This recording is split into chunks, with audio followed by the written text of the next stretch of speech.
లోకమును ఆశించకుండా నాకు దేవుడే చాలు, నేను దేవుడినే కలిగి ఉంటాను, దేవుడే నా ఆస్తి, దేవుడే అంతస్తు, ఆయన ఇస్తే పొందుతా, లేకపోతే అంతే ఉంటా.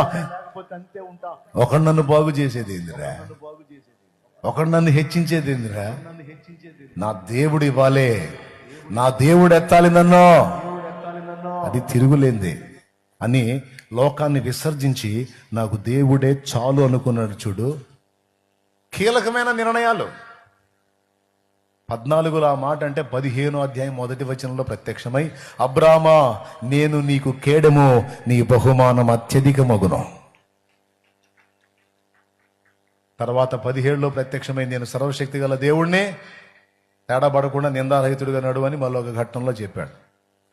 ఇవన్నీ నేను మీకు ఎందుకు చెప్తున్నానంటే, మనం కొన్ని కీలకమైన నిర్ణయాలు చేసే ఘట్టంలో దేవుడు కనిపెట్టి చూస్తాడు అనేది మీకు అర్థం కావాలి.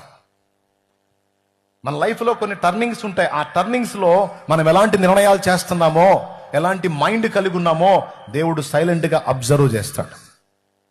ఒకవేళ మనం దేవునికి ఇష్టంగా మనం కానీ ఆ మలుపుల్లో నిర్ణయాలు చేస్తే ఆయన ఉండలేడు, దిగి వస్తాడు మన దగ్గరికి. తన సంతోషాన్ని వెలిబుచ్చి తన ఆశీర్వచనాన్ని పలికి వెళ్తాడు.